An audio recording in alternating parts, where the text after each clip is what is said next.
Another holy roller pretending to be important.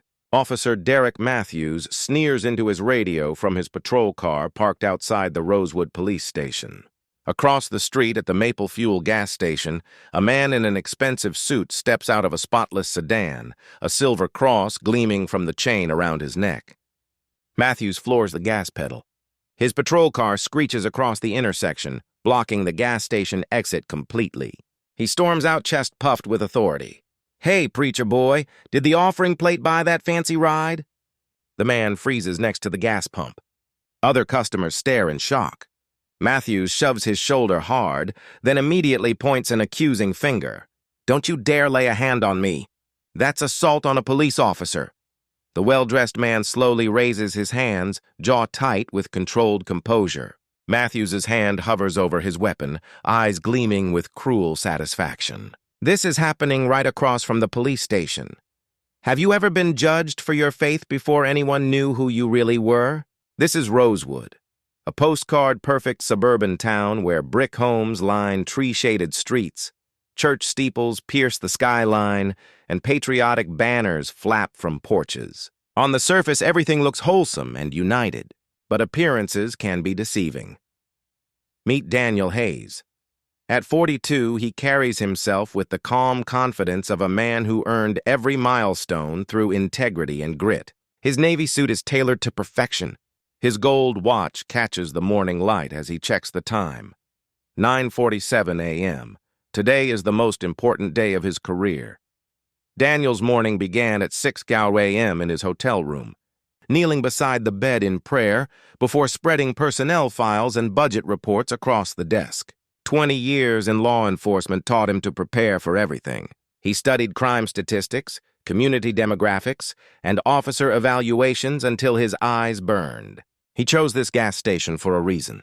Maple Fuel sits directly across from Rosewood Police Station, a modern brick building with polished windows and immaculate landscaping. In half an hour, Daniel will walk through those doors as the new police chief. The mayor recruited him after a nationwide search. His resume speaks for itself. Master's degree in criminal justice, 2 decades with the capital city PD's Major Crimes Division, high-profile cases solved that earned national headlines. His church-based community programs cut violent crime by 35% in the city's toughest districts. But Daniel knows he's walking into a powder keg. The previous chief retired after 30 years of old-school policing. 89% of the force belongs to the same tight cultural circle. The local paper's comment section erupted when his appointment was announced. Words like outsider, Bible thumper, and religious agenda dominated the discussion. Daniel grew up in rural Alabama, where his father served as a school principal and his mother worked as a nurse. They raised him with the belief that faith builds character, that education opens doors, that hard work overcomes obstacles. They were mostly right. The gas station bustles with Tuesday morning activity. A contractor in paint-splattered overalls fills his pickup truck. 3 mothers chat while their SUVs idle nearby. A businessman in a wrinkled shirt grabs coffee and a breakfast sandwich. Everyone seems friendly and ordinary. The smell of gasoline mingles with fresh coffee from the convenience store. Traffic hums steadily on Rosewood Avenue. Birds chatter in the maples, shading the lot. Daniel fills his tank methodically, silently rehearsing his introduction speech one more time. He wants to strike the right balance, confident but humble, disciplined but approachable. His first impression will set the tone for everything that follows. He has no idea that 2 of his future officers are already watching him with disdain. Officer Derek Matthews has worked this beat for 17 years. At 45, he represents the department's entrenched guard, skeptical of change, cynical about outsiders, openly mocking people of faith. His partner, Jake Sullivan, is younger but just as dismissive. They see Daniel's expensive car and gleaming cross and immediately assume hypocrisy. These men have never faced real accountability. Complaints vanish into filing cabinets. Internal Affairs always finds insufficient evidence. Their union rep knows exactly how to spin their misconduct. The irony is staggering. 2 officers are about to target their incoming commanding officer because of his Christian faith. They're about to commit crimes directly across from their own police station. They're about to end their careers while their victim calmly pumps gas before his first day as their boss. Daniel replaces the gas cap and walks toward the convenience store to pay. His leather shoes make soft sounds against the asphalt. His movements are calm and deliberate, the walk of a man guided by discipline and conviction. He passes a young mother shepherding 2 children toward their van. She smiles politely. He nods back with genuine warmth. An elderly man reading a newspaper on a bench looks up and waves. Daniel lifts his hand in response, the cross glinting in the sun. This is exactly the kind of community interaction he hopes to foster as chief: mutual respect, courtesy, simple human decency. But Matthews and Sullivan see something entirely different. They see a Christian man who, in their eyes, doesn't belong in their department or their town. They see a polished suit that must be undeserved. They see a cross necklace that, to them, signals hypocrisy. They see an opportunity to flex their authority and remind someone that his faith won't shield him here. The morning sun climbs higher, carving sharp shadows across the parking lot.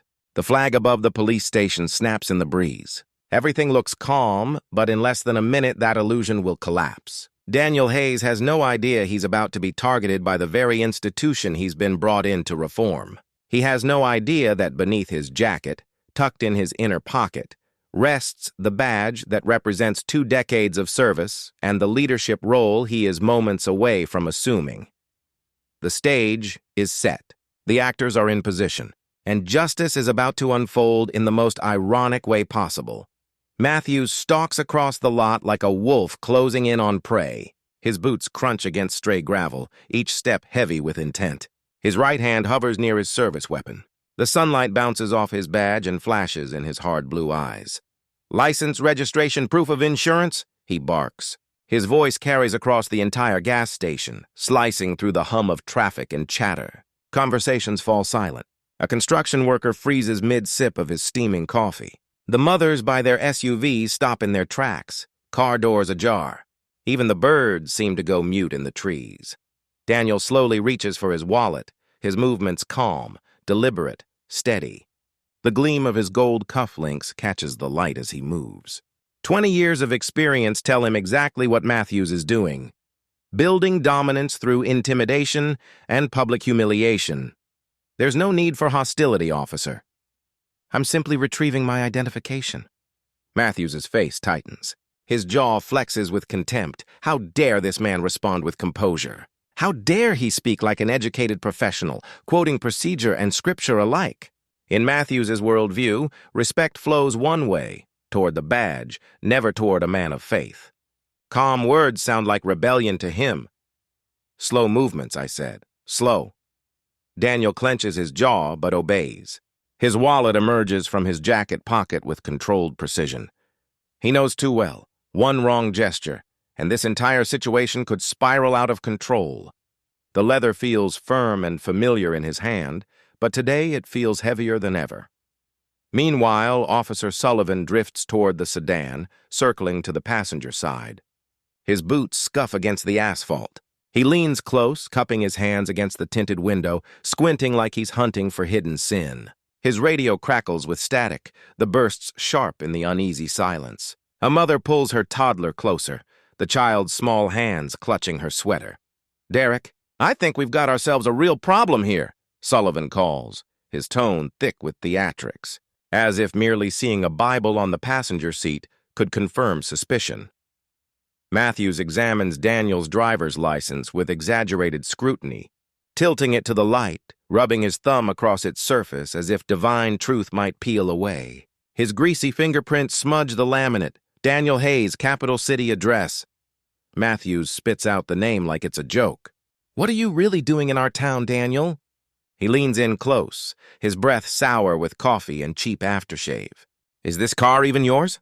Pretty extravagant for a church-going man. You must have a whole congregation funding this ride." The word congregation drips with disdain. Everyone listening catches the implication. A young mother rushes her children inside the convenience store, their sneakers smacking against the concrete. An elderly man folds his newspaper and looks away, the shame on his face not his own. Behind Daniel, the pump clicks off automatically. The digital display freezes at 4783. Such an ordinary sound in such an extraordinary moment. The scent of gasoline thickens in the air, sharp and invasive. "Officer," Daniel says evenly, "I'm on private property, legally parked. I've broken no law, committed no violation. On what grounds are you detaining me? What's your reasonable suspicion?" His voice is steady, trained, each word like a line in a legal brief. Years of service, years of prayer, years of discipline echo in his tone. But to Matthews, calm articulation sounds like arrogance. Faith-backed confidence sounds like defiance. Reasonable suspicion? Matthews snarls.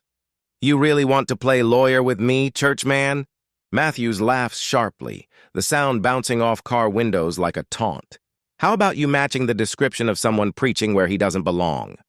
How about that luxury car and suit that don't match your Sunday school image?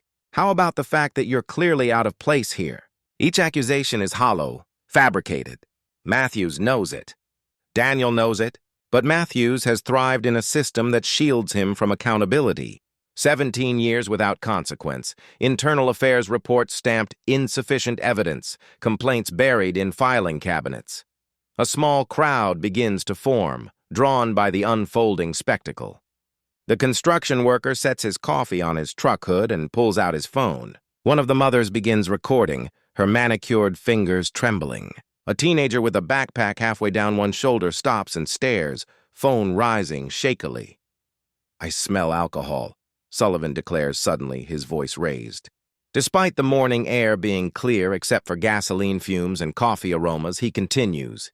"Yeah, it reeks of booze in this car." Daniel's eyes narrow. His composure flickers just enough to reveal controlled indignation. "Officer, there is no alcohol in my vehicle. I don't drink, and I would appreciate it if you stopped making false accusations. Don't tell me how to do my job, church boy." The word boy cracks the air like a lash. Several bystanders gasp. A woman in yoga clothes shakes her head in disgust. The teenager recording whispers, "Oh my God," to her friend, who has also started filming. Matthews presses his radio, making sure the noise carries for the crowd. Static rips through the parking lot like thunder before a storm. "Central, we've got a suspicious individual in a potentially stolen vehicle at Maple Fuel on Rosewood Avenue. Requesting backup for a full search and possible arrest." Daniel's fists clench involuntarily, knuckles whitening. 20 years of service war inside him with 20 years of witnessing prejudice. The sun flashes against his gold watch as his pulse quickens. "Officer Matthews," Daniel says, reading the nameplate pinned to the man's chest. "You have no probable cause for a search. I have committed no crime, no violation. I'm legally parked on private property. I explicitly refuse consent for any search of my person or vehicle." His precise professional tone only fuels Matthews's irritation. To ears used to submission, calm intelligence sounds like arrogance. Faith-backed dignity feels like defiance. Probable cause? Matthews snarls. "How about you matching the type that's been stirring up trouble at churches lately? How about that attitude you're giving a sworn officer? How about the fact that you don't belong in this department or this neighborhood?" The accusations pile up like dry tinder. Every word is caught by multiple phones. Every insult will later echo in federal investigations and courtrooms. But in this moment, Matthews feels untouchable. A second patrol car screeches into the lot, tires squealing unnecessarily. Then a third. Officers Emma Rodriguez and Tom Bradley step out, hands resting on their holstered weapons. "The tactical show is meant to intimidate, gentlemen, lady," Matthews grins. "We've got ourselves a situation here. The smell of burnt rubber mixes with gasoline, radios buzzing with clipped static. The calm suburban morning shifts into something that feels more like a siege." Daniel takes in the scene with trained eyes. 3 patrol cars, 4 officers, a half-circle of witnesses, multiple phones recording. He's outnumbered but not powerless. 2 decades of service taught him that composure is a weapon too. "Officers," Daniel says clearly, his voice projecting to every phone in the crowd. "For the record, I am Daniel Hayes. I am legally parked on private property. I have committed no crime. I do not consent to any search. I am not resisting. I am complying with all lawful orders. Each sentence is deliberate, each phrase laying a foundation for accountability. He knows they are about to trample his constitutional rights. and he is building a record stone by stone. But Daniel has no idea just how much worse this is about to get. Matthews steps close enough for Daniel to smell the bitter coffee on his breath, close enough to see the simmering hatred in his cold eyes. "You're in my town now," Matthews growls, voice dropping to a venomous whisper. "And in my town, churchmen like you show respect to cops like me. You got a problem with that, preacher boy?" The confrontation quivers at a breaking point. Dozens of phones capture it from every angle. The crowd holds its breath. The morning sun beats down on a moment seconds from erupting into violence.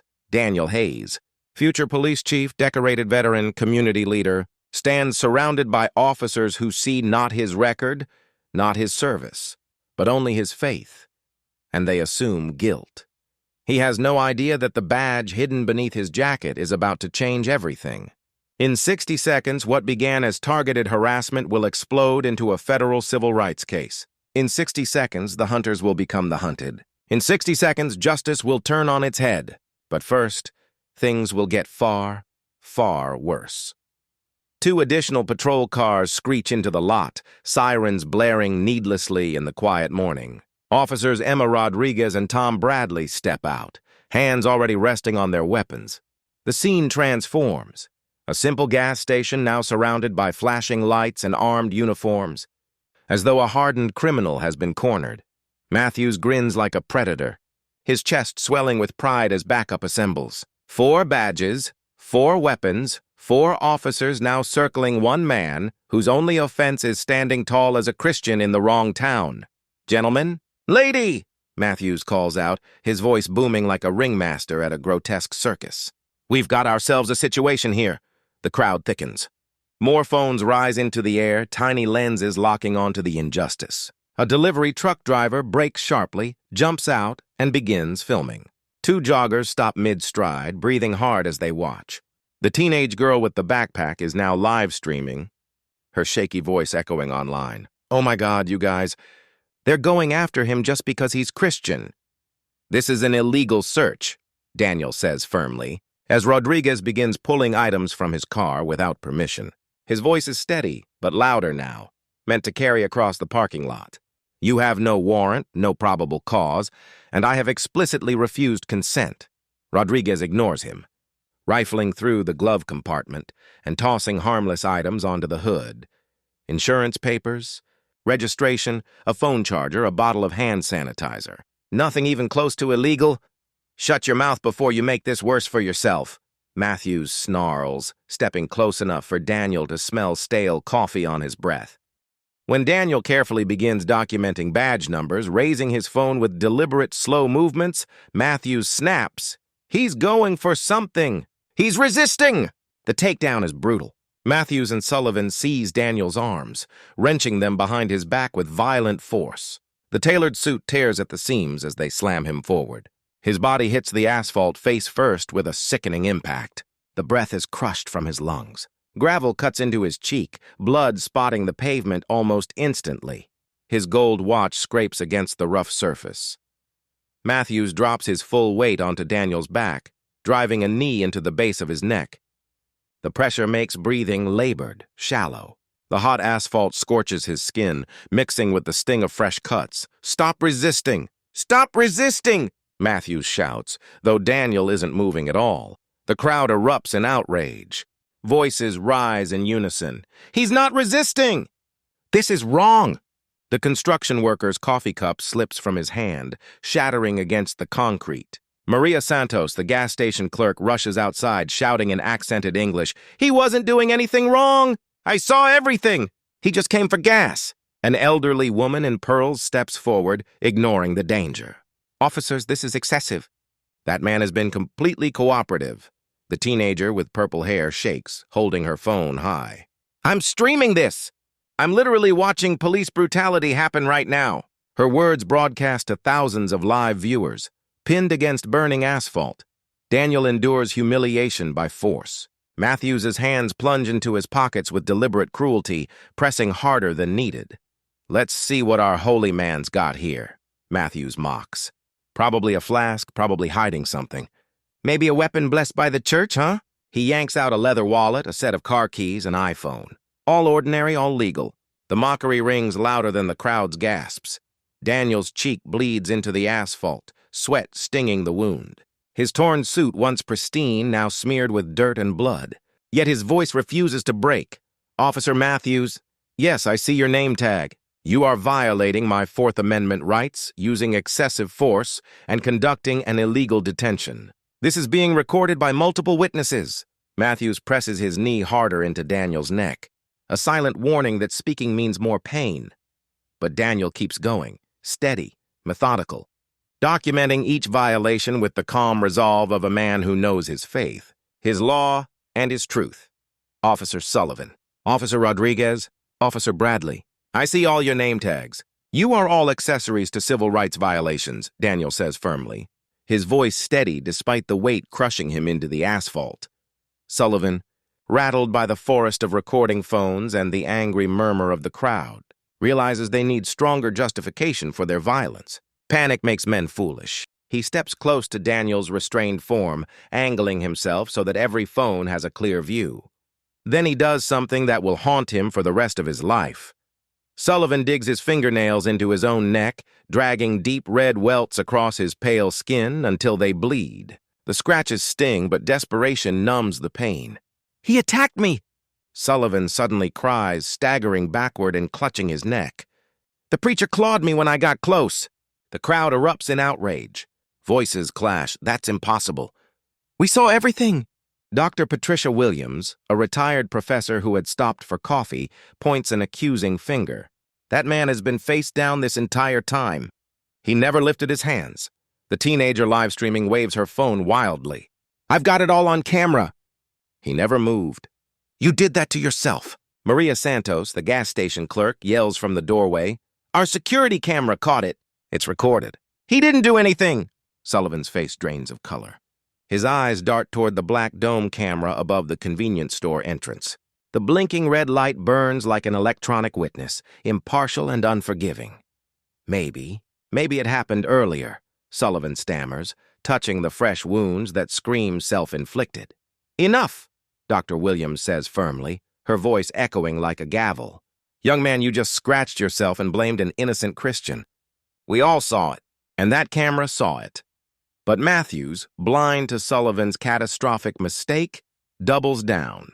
He keys his radio with the confidence of a man used to being believed. Central, suspect violently resisted arrest, assaulted Officer Sullivan.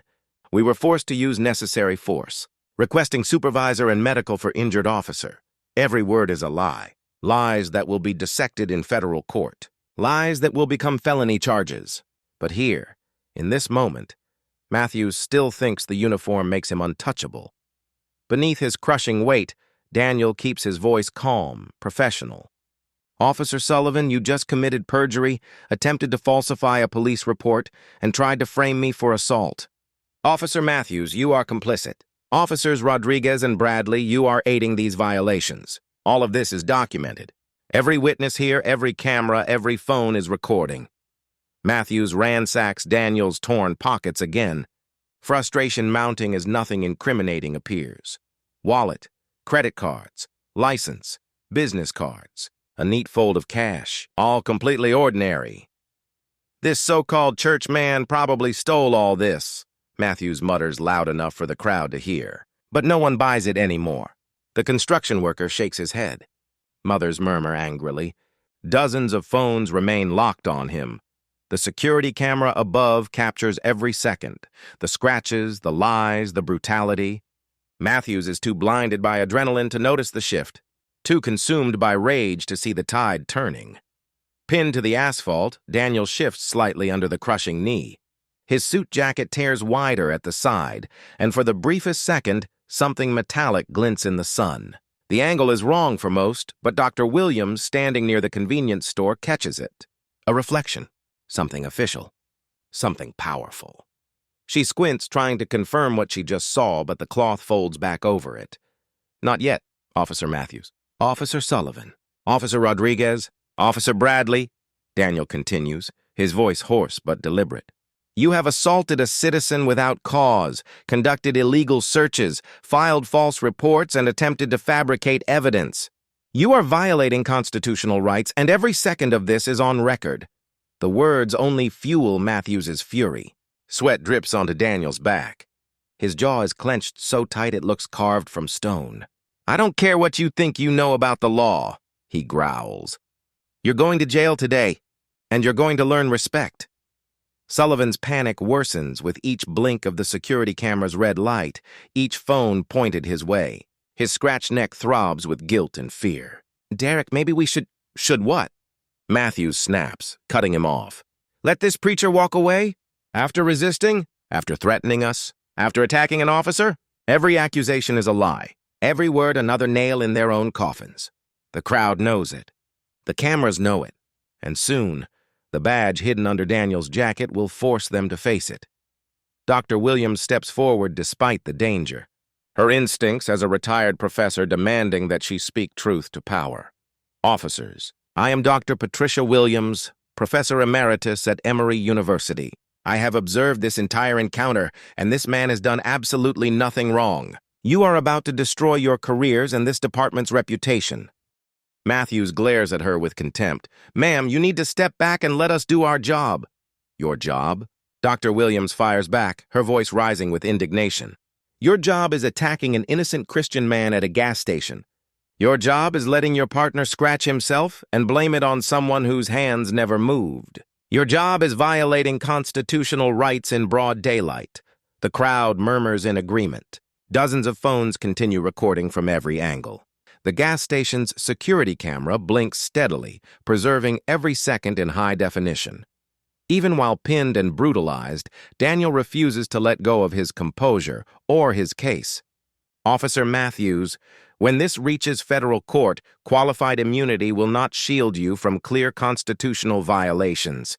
Officer Sullivan's self-inflicted injuries and false report are federal crimes. Every witness here can see it.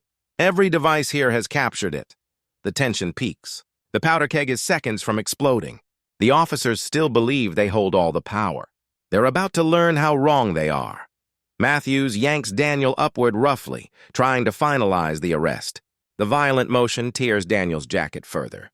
Blood drips from his cheek onto his crisp white shirt. Dr. Williams, standing near the convenience store entrance, suddenly gasps. She sees it clearly now, the metallic glint catching the morning light. "Oh my God! Officer Matthews, do you even see what's on his belt?" Matthews glances down dismissively, then freezes. His sneer vanishes. His grip weakens. Partially hidden beneath the torn jacket, but now unmistakable in the sun, gleams a 5-pointed star.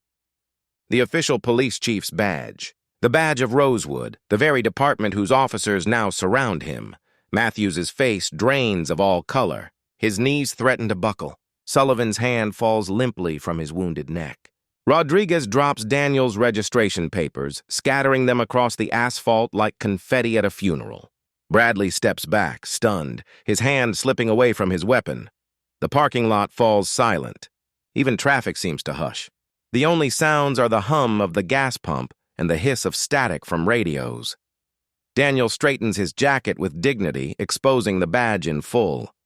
Bloodied face and torn suit aside, his voice cuts through the air with iron command. "Officer Matthews." "Officer Sullivan."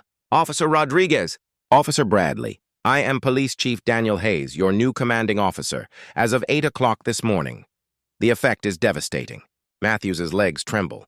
The predator is now trembling prey. Sullivan looks as if his body has been hollowed out. He just tried to frame his own chief. "No," Matthews whispers. "No, no, no." The crowd explodes in noise. Maria Santos crosses herself, whispering a prayer. The teenager live-streaming shrieks, "You guys are not going to believe this!" Dr. Williams shakes her head in awe. The construction worker lets out a stunned laugh at the absurdity of it all. Daniel continues, his voice steady and authoritative, decades of leadership returning in an instant.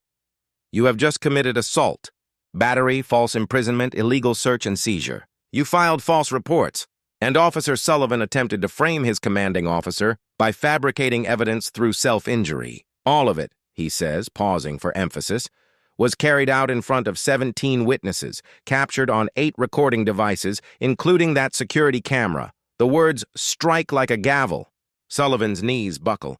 He collapses against the hood of a car, staring at nothing. His career, his pension, his family's future, gone. All because he clawed his own neck. Chief Hayes, Matthews stammers, voice cracking. Sir, we didn't know. This was all just a misunderstanding. Daniel raises a hand, silencing him instantly. 20 years of command authority radiates from the gesture.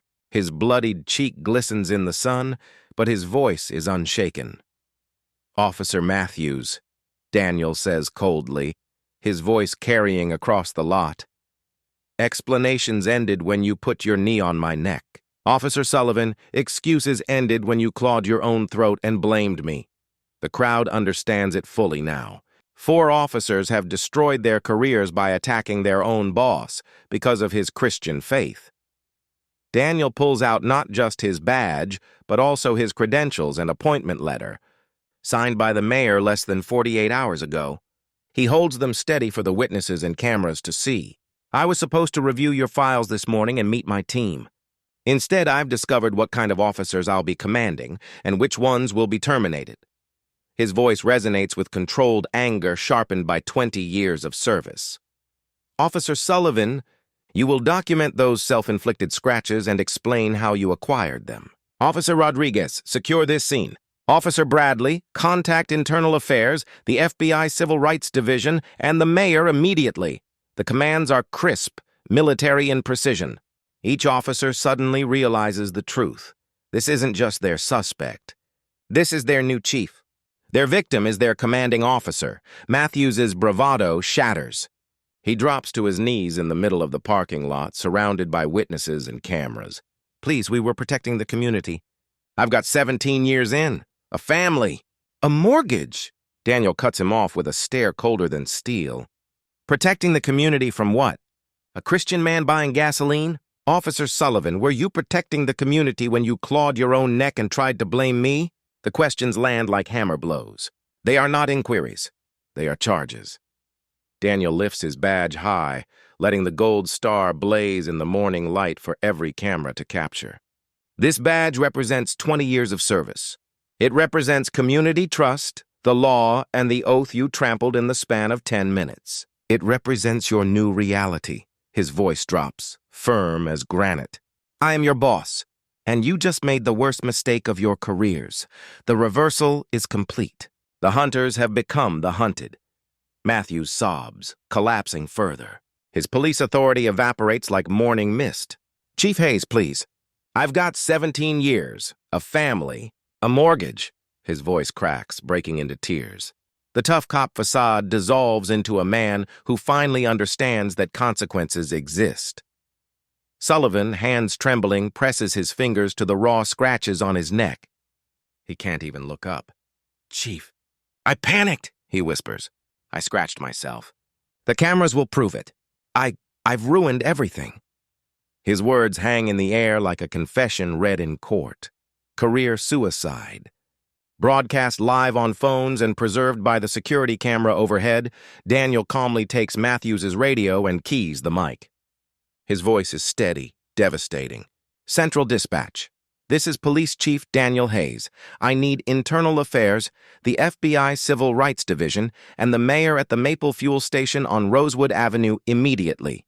We have 4 officers in custody for civil rights violations, assault, and filing false reports. The words seal their fate.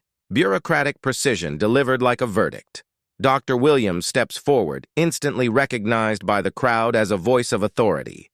Chief Hayes, we all witnessed everything. These officers profiled you for your faith, used excessive force, and that young man there injured himself to frame you. We will all testify, 17 witnesses nod. Phones hold damning evidence. The security camera has every detail. Daniel issues his first official order as chief. Officers Matthews, Sullivan, Rodriguez, and Bradley, you are immediately suspended without pay pending investigation. Turn in your weapons, badges, and radios now. The metallic sounds of surrender echo through the lot. Badges clinking against asphalt, pistols thudding onto the hood of Daniel's car. It sounds like a funeral for their careers. Local news vans screech onto the scene, satellite dishes rising like vultures scenting death. Channel 7's Amanda Lane pushes forward, microphone live. Chief Hayes, can you tell us what happened here? Daniel straightens his torn suit jacket, blood still marking his cheek, but dignity radiating stronger than ever. He faces the cameras head-on. These officers violated their oath, the Constitution, and the public trust. One even injured himself and tried to frame me for assault while security cameras were recording. This is the reality of unchecked prejudice, and today, accountability begins. The cameras capture every word for the evening news and viral social media clips that will reach millions within hours. In a moment of poetic justice that feels written by divine irony itself, Daniel turns to the man who had mocked his faith and brutalized him minutes earlier. "Officer Derek Matthews," he declares, his voice carrying over the hushed crowd. "You are under arrest for assault, civil rights violations, and abuse of authority under color of law. You have the right to remain silent. Anything you say can and will be used against you in a court of law." The same officer who had sneered at Daniel's cross, questioned his presence in the neighborhood, and mocked his prayers, now hears the Miranda rights recited by the very man he thought powerless. The cuffs click shut behind Matthews's back, the metallic sound final and devastating. His career ends on the same asphalt where he once strutted with arrogance. The crowd erupts into applause, spontaneous and cathartic. Justice served in real time. Maria Santos shouts above the clapping, "Justice! Finally justice!" Her accented voice carries the weight of everyone who had ever been profiled for their beliefs or silenced by intimidation. The teenagers flood social media with captions. "This cop scratched himself and blamed the Christian guy. Turns out the guy was the new police chief." Notifications ping non-stop as the footage spreads across platforms. Within minutes, hashtags explode. Chief Hayes, a symbol of dignity under fire. Sullivan scratches, a meme mocking police. Dishonesty. Rosewood shame. Shorthand for systemic corruption. Rodriguez and Bradley surrender their equipment in silence. Their downfall arrives not with violence, but with disgrace. Sullivan is led away, his self-inflicted scratches clear under the lenses of news cameras. The red welts, once meant to frame an innocent man, now serve as permanent evidence of desperation and deceit. Paramedics document his wounds for the federal file. Dr. Williams steps forward as the chaos settles, her presence lending calm and authority. "Chief Hayes," she says softly, "sometimes God places us exactly where we need to be to witness truth overcome lies." Daniel nods, blood streaked on his cheek, suit torn but dignity intact. His faith, his composure, and his authority remain unbroken. The morning sun climbs higher, casting long new shadows across the asphalt. 4 careers ended. One man's faith and integrity triumphed. 17 witnesses saw and recorded that truth prevails even when lies scream louder. But this is only the beginning. Within 48 hours, the story dominates every major network. CNN's banner blares. "New police chief brutalized by his own officers on first day." BBC headlines call it, "American police assault their Christian chief."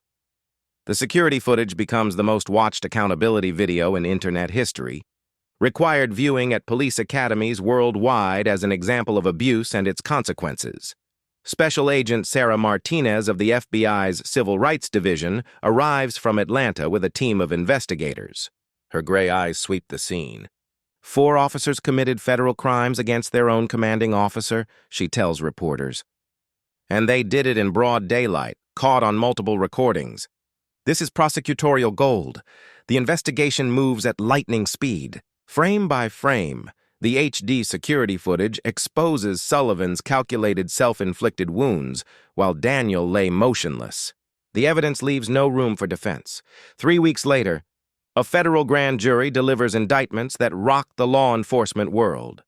Matthews faces up to 15 years for civil rights violations, assault, conspiracy, and abuse of authority. Sullivan faces 18 years for evidence fabrication, filing false reports, obstruction, and civil rights violations, his scratches elevating the charges to felonies. Rodriguez and Bradley each face 5 years as accessories, their silence and complicity making them equally culpable, The hunters had become the hunted. And a Christian man, mocked for his faith and dignity, had turned the system back against those who abused it. The trial becomes a media circus that dominates cable news for months. Court TV airs gavel-to-gavel coverage. Legal analysts dissect every detail, every testimony.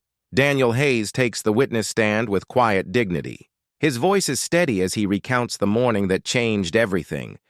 Your Honor, these officers didn't see a police chief, a public servant, or even a human being. They saw only a Christian man with a cross around his neck and assumed guilt. Officer Sullivan's actions demonstrate the lengths some will go to justify their prejudice, even injuring themselves to create false evidence. The security camera. Footage plays across courtroom monitors in devastating clarity. Jurors watch Sullivan deliberately angle himself away from phones before scratching his own neck. The timestamp proves Daniel was face down and restrained the entire time. Forensic analysts testify about the angle, depth, and pattern of the scratches, irrefutable evidence they were self-inflicted. Dr. Patricia Williams electrifies the court with her testimony. Her Professor Emeritus credentials give weight to every word. I watched forsworn officers systematically abandon justice. They profiled him for his faith. They assaulted him. They lied. And one even injured himself to create false evidence. Without that badge revealing Chief Hayes' identity, they would have destroyed an innocent Christian man's life. Maria Santos brings the courtroom to tears. I came to America for justice, for fairness. What I saw that morning was not America. It was corruption and hate. But this trial, this pursuit of truth, that is the America I still believe in. The defense tries desperate arguments. Matthews' lawyer claims panic led to excessive force. Sullivan's attorney argues he was overwhelmed and irrational. But the prosecution dismantles every excuse. The footage shows Sullivan's calculated staging, his deliberate clawing, his immediate false accusation. This wasn't panic. It was premeditated deception. The prosecutor's closing argument becomes legendary. Ladies and gentlemen, we have video evidence of a police officer deliberately injuring himself and blaming an innocent man. This was not fear. This was corruption by design, meant to justify violence already committed against a Christian citizen whose only crime was standing in his faith. On cross-examination, Sullivan unravels completely. The footage plays in slow motion, his careful positioning, his scratches. Officer Sullivan, the prosecutor presses, why did you move away from recording phones before scratching your neck? I don't remember. The timestamp shows you looked directly at the security camera before you injured yourself. Were you aware you were being recorded? I wasn't thinking clearly. But you were thinking clearly enough to immediately blame Chief Hayes for injuries you inflicted on yourself, correct? Sullivan's silence condemns him more than words ever could. His lawyer objects, but the damage is irreparable. When sentencing arrives, Federal Judge Margaret Thompson delivers her ruling with thunderous authority. Officers Matthews, Sullivan, Rodriguez, and Bradley, you violated your oath, the Constitution, and the sacred trust between police and citizens. Mr. Matthews, your use of excessive force and profiling of a Christian man earns you 12 years in federal prison. Mr. Sullivan, your deliberate fabrication of evidence represents the worst form of corruption, 15 years in federal prison. Ms. Rodriguez and Mr. Bradley, your complicity makes you equally accountable, 3 years each. The sentences strike the courtroom like thunderclaps. Matthews' wife sobs. Sullivan stares at his hands, defeated. The city of Rosewood settles Chief Hayes' civil rights lawsuit for $3.1 million, the largest misconduct settlement in state history. Daniel donates every cent to accountability groups, church-based outreach programs, and body camera initiatives for smaller departments. This money came from taxpayers who deserve better policing, he tells reporters. It should go toward preventing future injustice, not enriching me. Under Chief Hayes' leadership, the Rosewood Police Department undergoes revolutionary reform. Bias training becomes monthly. A civilian oversight board reviews every use of force. Body cameras are mandatory. Aggressive enforcement is replaced by community policing. The Hayes protocols become a national model. Within a year, crime drops 23%, while community trust climbs to levels never recorded before. Matthews loses everything: pension, house, marriage, freedom. His children change their last name. Sullivan's mugshot, scratches still visible, becomes an FBI training slide on integrity and evidence tampering. Daniel Hayes, mocked for his faith and nearly destroyed by lies, emerges as a national figure, a symbol of dignity under pressure, truth prevailing against prejudice, and faith unbroken. Police academies across the country begin using Chief Hayes's case as a required study in ethics courses, a reminder of the cost of dishonesty and the necessity of integrity. Rodriguez moves across the country, but her federal conviction follows her like a shadow. No law enforcement agency will hire her again. She ends up working retail security for minimum wage, a far cry from the badge she once wore. Bradley chooses an entirely different path. He becomes a social worker, dedicating his life to rebuilding the very community trust he once helped destroy. His conviction hangs over him as a scar, but also as motivation to do better. The case establishes landmark precedent for police accountability. Law schools teach Hayes v. Rosewood as a modern cornerstone of constitutional law. The maple fuel security footage becomes legendary evidence, proof that truth and technology can expose even the boldest lies. Most importantly, the case proves something deeper. Justice delayed is not always justice denied. Sometimes it is justice perfected through overwhelming evidence, courage, and faith. 6 months later, Chief Daniel Hayes stands in his corner office, looking out the window at officers running a community policing event in the park. Children laugh as they play basketball with uniformed men and women who once saw such events as a waste of time. His department has become a national beacon of reform. Crime has dropped 23%. Community trust stands at 94%, the highest in Georgia. For the first time in decades, there are 0 excessive force complaints, 0 civil rights violations, 0 lawsuits. Daniel adjusts the gold badge on his belt, the same badge that changed everything that September morning. Afternoon light streams across his desk, catching the star and filling the room with a golden glow. That morning, he reflects quietly, taught me injustice can touch anyone, anywhere, at any time. But it also taught me that truth, evidence, and courage, anchored in faith, can overcome prejudice and corruption, even when lies are carved into flesh to sustain deception. The gas station where it all happened now displays a bronze plaque, Site of Justice, where truth overcame prejudice, September 2024. Maria Santos, now the station manager, tells the story to every new customer. The security footage itself is preserved in the Smithsonian's Civil Rights Collection. Chief Hayes has since spoken at 47 police academies, 12 universities, and before congressional committees. His message is unwavering. Character is not revealed in power. Character is revealed in how power is used. And truth will always outlive lies, no matter how desperately they try to survive. Dr. Williams and Chief Hayes become close collaborators in police community reform. She often jokes, "Best $47 of gas I ever bought." I witnessed history. The Hayes protocols are adopted by 300 police departments nationwide. Officer complaints drop by 67%. Community satisfaction rises everywhere the reforms take root. CNN names Chief Hayes Person of the Year. Meanwhile, Matthews serves his first year of a 12-year sentence. His appeals are denied. In prison interviews, he shows no remorse. "I was just doing my job. Political correctness destroyed my career." Even behind bars, he clings to excuses.